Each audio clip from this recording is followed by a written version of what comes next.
We are reading The Fellowship of the Ring, Chapter 5, A Conspiracy Unmasked. And now the chapter title makes sense.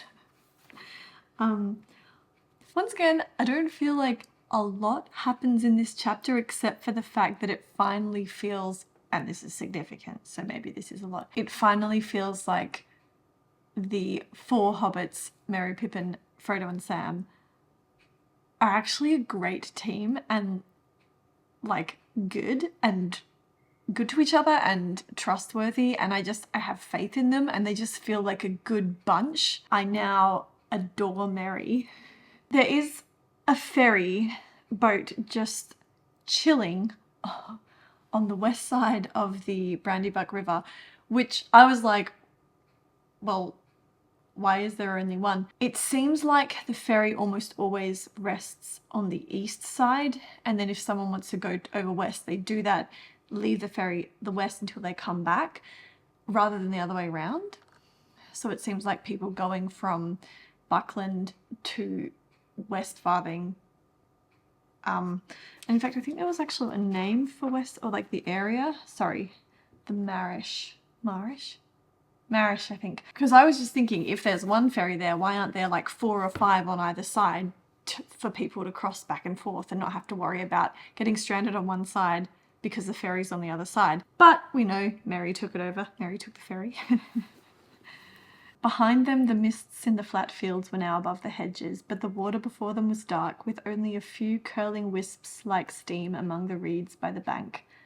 I've never actually seen anything like that in real life. I'm trying to think of the physics of why there would be wisps at the end of the day. Like, I get that there might be steam coming off the top of water at the beginning of the day.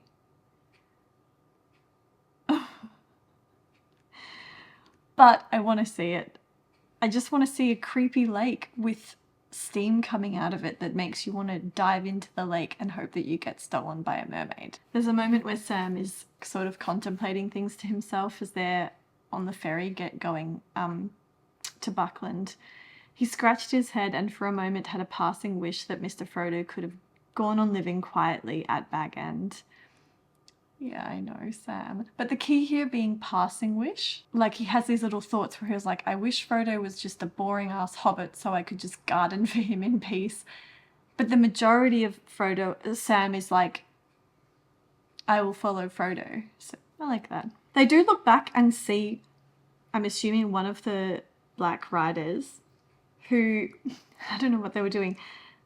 As they looked, it seemed to move and sway this way and that, as if searching the ground. Is it just being like, how do I get across? Is there a hole? Is there like a burrow? Or maybe it's looking for another ferry? Maybe it's just confused because it doesn't know what to do. Is it known? I don't think I'm supposed to know this as yet, but I feel like I know that the Black Riders are fearful of water. So the Bliss Black Rider gets to the edge of the water and the shore starts lapping at its booted feet. And he's just like, you can do it. You can do it, Bob. No, I can't. You can do it, Bob. No. Frodo says the most unnecessary line in the book thus far. He's like, okay, I'm back. Sorry, it was interrupted. What was I saying? Yeah, Frodo just saying when Merry's like, well, we can have supper now. We had our supper early with Farmer Maggot, said Frodo, but we could do with another. Why did you bother saying anything? Just like, you're always going to accept another supper, so...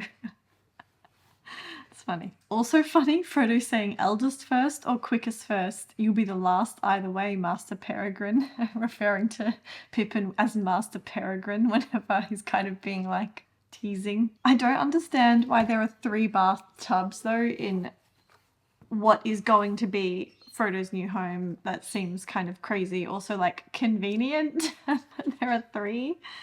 And that Pippin is singing one of Bilbo's favourite bath songs. It's just such a Hobbit thing. Does anyone have a bath song? I don't. It's so funny. I mean, when I get in a bath, I just want absolute silence and to contemplate the depth of my existence. Or just to think about nothing, just white noise. It's interesting how Frodo was like, you know, because all of the furniture had been moved from Bag End to this new house in Crick Hollow. And Frodo thinks himself it was a pleasant, comfortable, welcoming place, and he found himself wishing that he really was coming here to settle down in quiet retirement. Frodo, what are you retiring from, my love? Oh, I just said my love. I'm Gollum! Damn it. But I still don't understand why there are 3 baths. That's crazy. And Pippin just splashing the water everywhere. Pippin's bath had imitated a fountain and leapt on high. Why would you do that, Pippin? That's just chaos. Just have a peaceful bath. There's a line here that's like such a big call, and I kind of really like it. Hobbits have a passion for mushrooms, surpassing even the greediest likings of big people. That's a big call. Like, we're talking all of the greedy passions of humans. So we're talking like, well, their passion for the rings, for power, glory, honor, legacy, longer life expectancy if you're Númenórean, or even little things like gluttony, lust, etc. None of them. None of them at all. Not even the passion of those Númenóreans for further life and to see Valinor that resulted in the downfall of their kingdom and the waves literally like destroying their island. Not even that passion outdid the passion that hobbits have for mushrooms. This is insane. Wars will begin over mushrooms in the Shire. I'm ready for that. I'm ready for that spin-off. The black market of mushrooms in the Shire. Okay, I'm going to stop. But you know what's really funny? Pippin, who has all the answers for everything, but like doesn't realize how ridiculous his answers are, but because of that, they're so great. When Merry's like, what are the Black Riders? And Pippin answers as if, obviously, well, they're black figures riding on black horses. The answers to everything. So they go back to Crick, they're having supper, mushrooms among other things. And this is where I started to really like Merry, because everyone's kind of like, Frodo knows that he's trying to build up to tell everyone that he's leaving ASAP. He's dreading this. And even Pippin's like, it's coming out in a minute. And Merry's like, yes, because these are the conspirators. And I love it so much. And I really love this chapter title, that the conspiracy being unmasked is Frodo's conspiracy. I thought it was going to be something, when I read this, I was like, oh, look, we're going to learn more about the Black Riders. No, just the pathological solitude of Bagginses. That's the conspiracy. So Frodo begins to like tell everyone about what he's going to do. And Merry's just like, well, I could tell you if you like. And basically goes on and explains how, and I love this piece of lore, how Merry as a teenager, and this must have been like maybe 2 or 3 decades ago, saw Bilbo disappear to avoid the Sackville Bagginses, which is great. Love that for Bilbo. What a good life. He deserved that. And then reappear again, and Merry's put 2 and 2 together and figured out, okay, this ring is a magic ring and it makes you invisible. And I assume, this is not really written, but I assume Merry's kind of thought, well, this must be one of the treasures from when Bilbo went on his trail. And Merry also admits that he's read some of Bilbo's drafts for the There and Back Again book. So there's probably a few things that he... Okay, at the very least, Merry knows that this ring could be more than just a magical ring, and it's probably something to do with the secrecy of Frodo and Bilbo. And I just really love how Merry then explains to Frodo the reason that Frodo is leaving, and explains it in a way that like would justify Frodo leaving, as if like he's not setting this up to explain to Frodo why Frodo should stay. He's basically trying to say or imply that we understand and we get it. And he even says, when Frodo asks not to be hindered, he says, you don't understand, you must go, and therefore we must too. Merry and I are coming with you. Sam is an excellent fellow, as if Sam isn't there listening, and would jump down a dragon's throat to save you if he did not trip over his own feet. And you need more than one companion in your dangerous adventure. So, oh sorry, Pippin said that. So all these guys, Pippin, Merry, and Sam being the top conspirator. I love it how they're like, if you want to be introduced to your chief investigator, I can produce him. This is what Merry says. Step forward, Sam. Poor Sam. So basically, Sam was dropping eaves this whole time. Oh my gosh. He's our collector of information, and he's collected a lot, I can tell you, before he was caught. And he was caught by Gandalf, and then after that he was like, I'm not doing that anymore.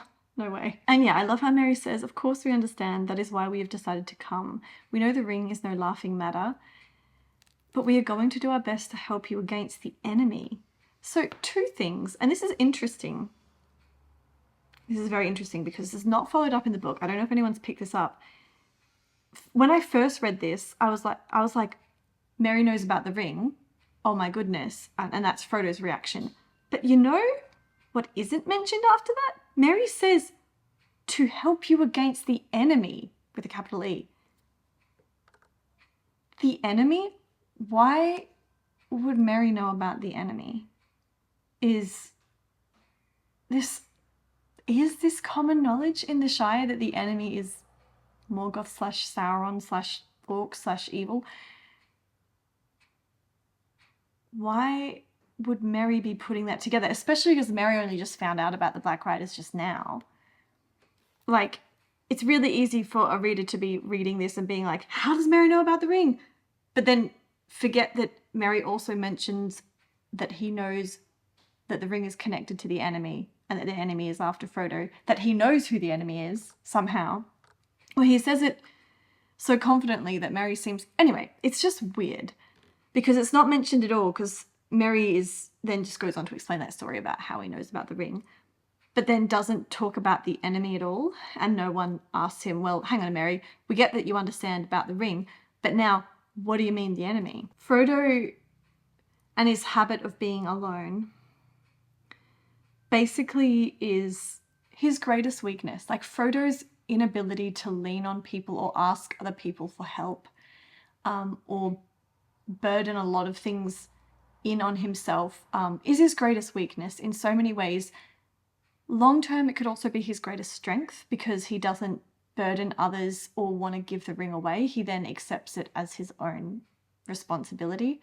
So he truly is the greatest personality for the ring bearer. Like he turns inward on himself and isolates himself.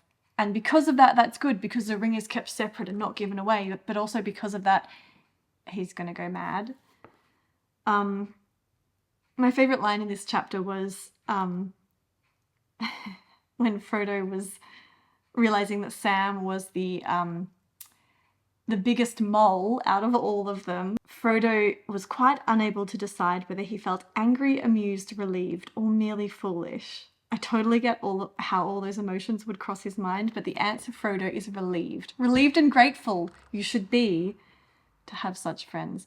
And I just have such faith in these 4 hobbits. But Merry seems like, now that Merry is here, it just feels like he's the glue holding them all together, because he seems to have he's not as big a joker as Pippin, and he's not as, I guess, apologetic and shy as Sam. Sam, who's like the biggest people pleaser, right?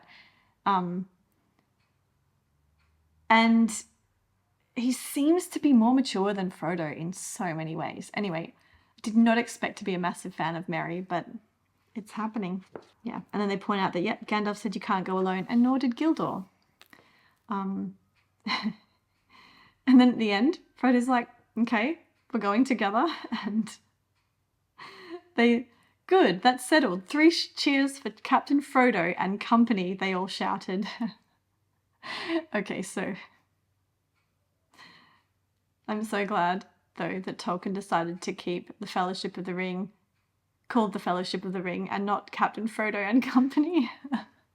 Doesn't have the same vibe. But secretly, I like the idea that the hobbits continue to call the Fellowship of the Ring Captain Frodo and Company. And then Frodo's like, okay, well, if you all understand that, you know that we're in danger, we can't really stay here. How soon could we get off? How soon can the riders get to Buckleberry? And Merry says, well, the answer to how soon we can get off is that we could get off in an hour. And Merry has like prepared everything ready to go through to the Old Forest. And this guy is so great. He's so organized. I now understand how they operate together, because there's just no way that Pippin and Sam would have got their act together and like been able to do something like this. Sam because his initiative taking isn't quite there. But Merry being the first one who saw Bilbo do this, and he sat with these thoughts for a long time, would have then been talking to Pippin and Sam over many years away from Frodo.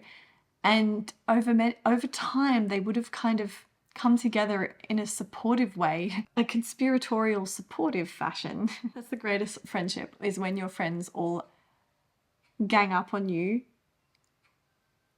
and conspire against you because they love you and know that if they broke the news to you too soon, it would be rejected. Like, it's kind of true. Like, if Merry or any of them came out against Bilbo, goodness gracious, you could not mention this to Bilbo, or Frodo about the ring, or the enemy, as Merry seems to know, too soon, I don't know if Frodo would have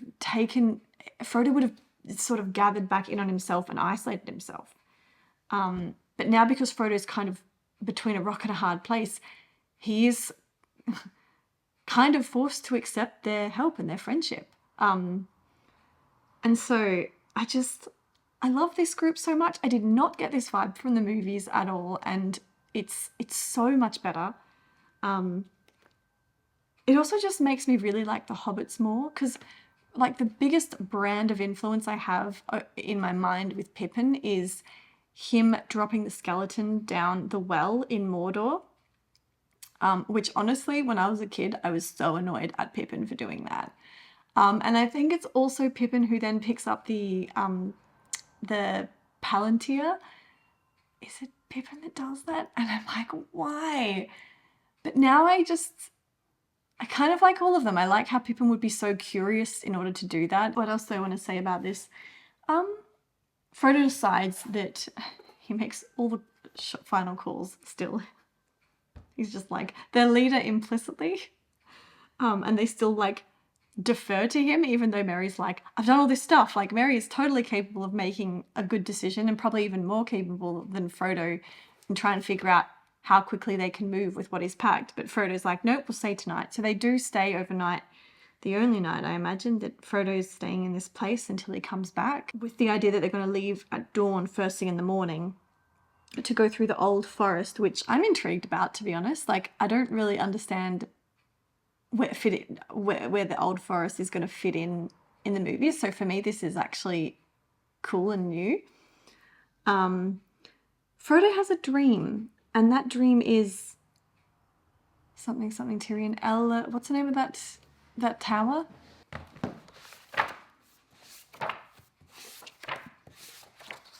Elos Tyrion. I'm assuming that is what the 3 elven towers that were gifted to men from the elves.